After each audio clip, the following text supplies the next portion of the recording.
Mercy. Please, please. There is no mercy. Star Wars, a franchise that stretches back decades and has seen its fair share of ups and downs that eventually turned into ups, which led to a long streak of horrendous downs that are starting to resemble the Special Olympics. He begins to undress, revealing a prominent scar on his well-toned back. Dropping his billowy-legged Hakama pants, he steps forward with the sunlight accentuating his taut muscles. No way! No way! You brought it on yourself. I don't want you here. I'm so sorry, George. I didn't think it would go like this. Out. Ted, I got your voucher. Out!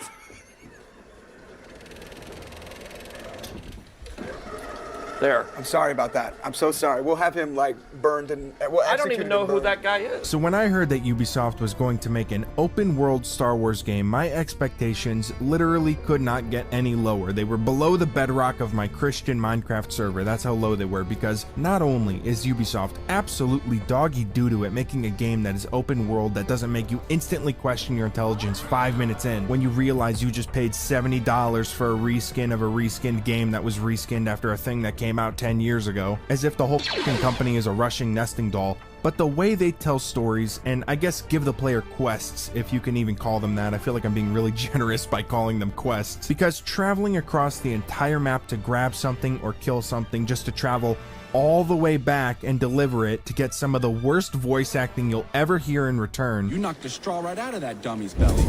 Well, twang, twang, twang. You've got some firepower in you. If you had a cup of meat and some popped oats, could be a fine manner of passing time. You're right, Eivor of Raven Clan. Hey, come on back if you ever want to dance again. But I am telling you right now, that motherfucker back there is not real. So I guess what I'm really trying to get at here is Star Wars Outlaws as awful as people think? No.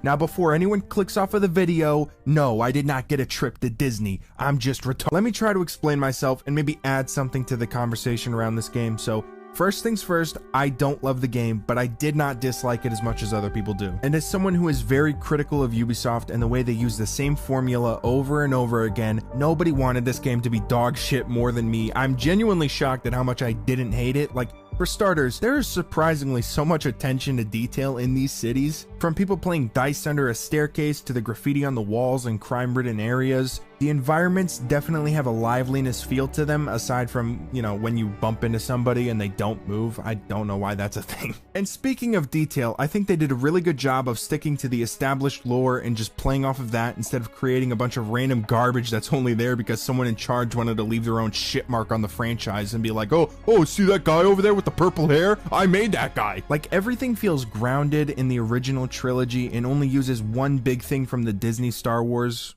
movie, TV shit, whatever you want to call it. And that would be the giant sandworm from Mandalorian, which, I mean, if you're gonna add anything, might as well be that, right? Also, I gotta say that the snow in this game looks amazing. Like, I'd put it up there with Red Dead Redemption 2 and Last of Us 2. Like, it blew me away. Luke, did I ever tell you about Ahsoka Tano? She was your father's exotic teenage alien apprentice, a fine piece of jailbait from a more civilized age. She had the tightest body and the perkiest little breasts in the galaxy, barely legal in most systems. The gameplay in Star Wars Outlaws is a bit controversial and a little bit weird to talk about for me because I've seen a few highlight reels of people running into issues, but literally I didn't run into anything. Only thing that happened to me was a crash, so as far as stability, it's good. But on the other hand, there is a lot of stuff we gotta talk about, like how the game is technically open world, but there is countless moments where I'd start to wander off of the beaten path and just get hit with a black and white screen with a little red timer telling me I have to go back as if I'm playing a Battlefield game. In this form, it's dreadlocks. What the fuck? So much for open world. What? Another issue with the game that bothered anyone who played it, including me, was that the lips don't match the amazing voice acting. Like, if I had to describe it, it looks like the GTA Online voice chat. It's just like it was a complete afterthought to them. Denyon, I'm at the vault door and there's this droid. You've met the TT-8L. Good. Password is Grandio Cha. Of course it is.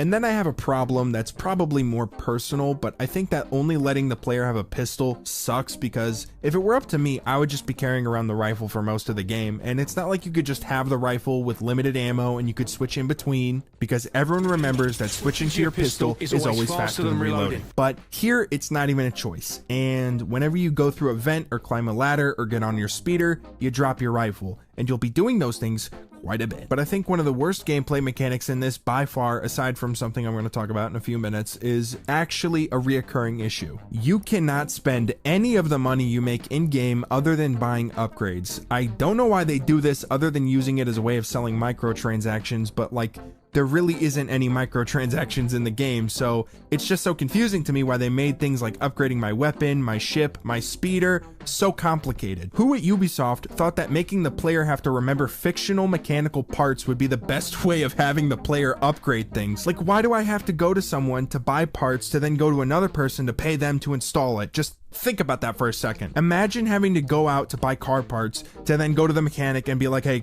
here's some money, install this for me. Instead of just going to the mechanic and getting whatever upgrades you want. Johnny on the spot. But enough of me complaining about the gameplay. There is some things I really did enjoy. Like, the movement was pretty smooth, and I think having the ability to slide and roll around should be a feature in every game. And I also noticed that they reused some of the parkour animations from the AC games. So I mean, if you like the movement in that, then it's here. Also, I saw a few people say that the combat was stiff or janky at times, but I actually thought that the combat was really good most of the time, including the stealth. But I guess if I had to point fingers at anything being stiff or janky, I'd say that the stealth was very hit or miss. I guess he doesn't miss, huh? Got a new boyfriend, I bet he doesn't kiss you at times. And the space combat was very stiff most of the time, if not the entire time. And then there's the puzzles. And if you know me, you know I absolutely hate puzzles with a passion. They really bring out the pro gamer words buried deep inside of me. What a fucking nick. But they really don't bother me here for some reason. I don't know why. It might be because I was able to turn them off after a few minutes. I don't know. But I think my favorite gameplay mechanic by far was Nyx. This little creature you can have open doors, help you with stealth takedowns, or my favorite thing he does, pickpockets.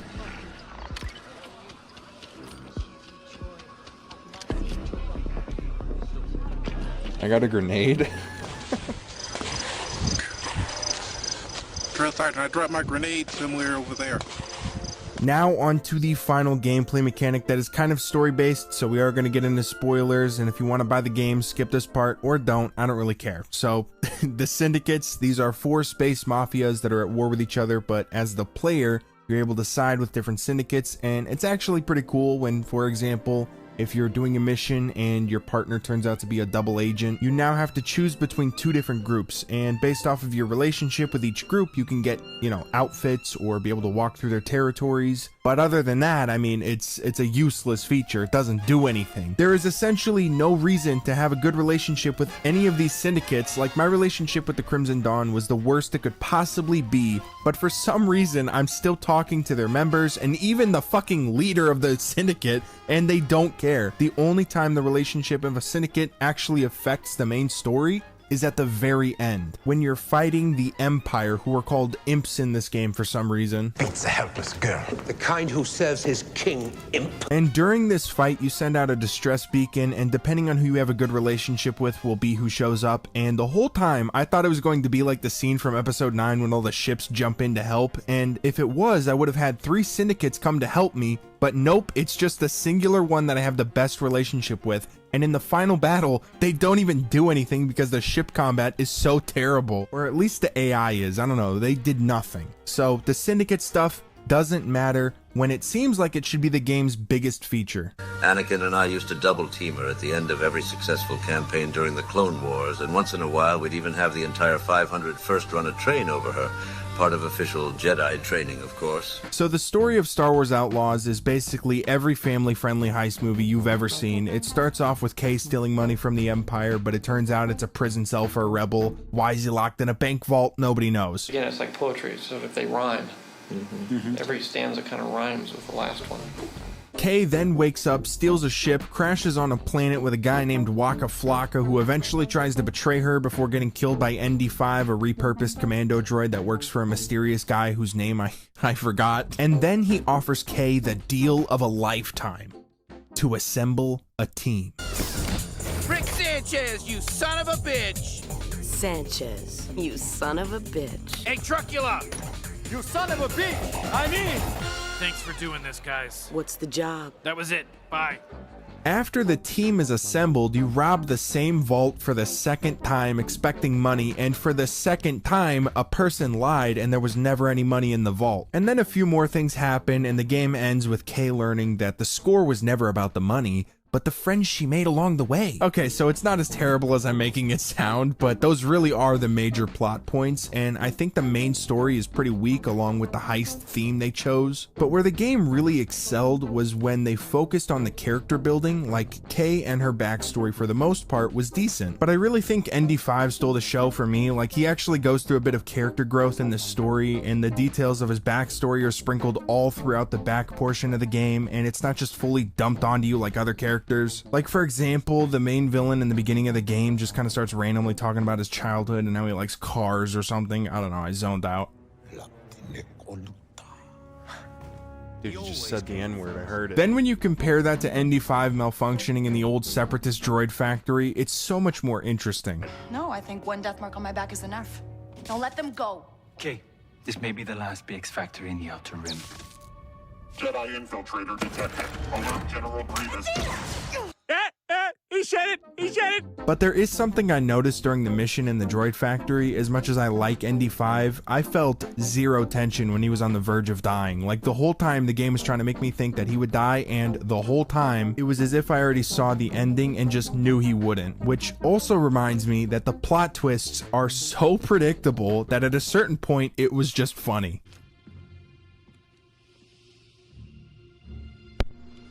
She's gonna shoot him. She's gonna shoot him. She's gonna shoot him. She's gonna shoot him. Waiting for? No. I've decided. Knew it. This is a joke. After the main bad guy dies and you kill his brother, you're left feeling like nothing was really accomplished, because technically nothing was accomplished. Your reward is ND5 and a ship, but you already had both of those things for most of the game. And that got me thinking, why does the ending feel like a first draft, and why does it feel so open-ended? And I think that might be because Ubisoft plans on adding more content and stories, which doesn't really bother me, but why not just put more of a definitive ending on it? And then if you want to sell story DLC, just have that as an add-on to the side of the main story, so that way you get the extra content and have a good ending. She wore a miniskirt every day, so we told her there were no panties in space.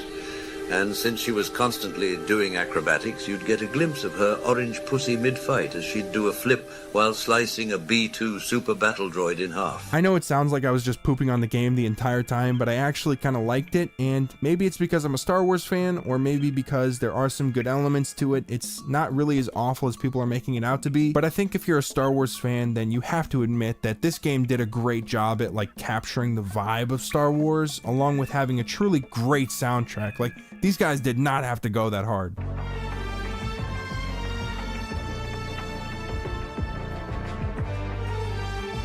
So overall, Star Wars Outlaws is a complicated game that obviously isn't made for everybody, but I think it's fair to say that this is the best thing Ubisoft has made since AC Origins, and is far better than some of these out-of-touch garbage fire shows that Disney keeps making. And I know some people won't like this take, but for me, the game felt very similar to Spider-Man 2.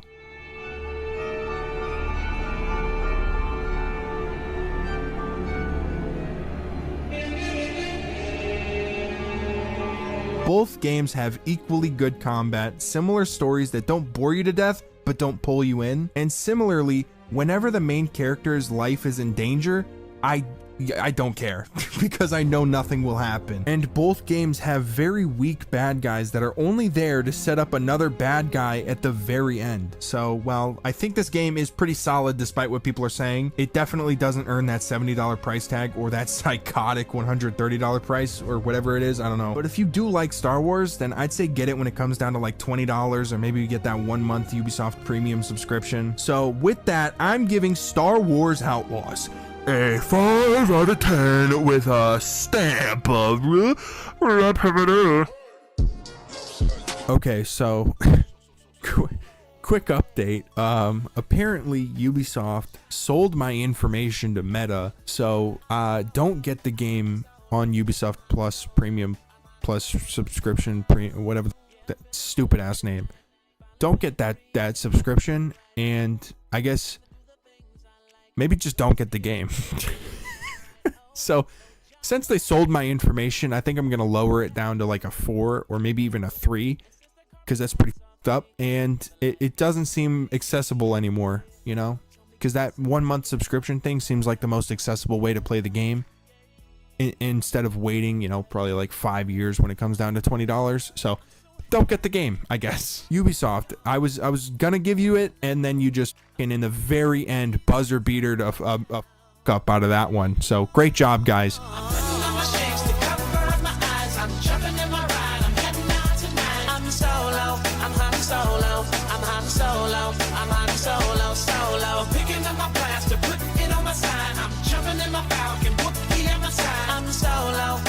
But speaking of detail, I think they did a really good job of sticking. Hang on. That's a blooper.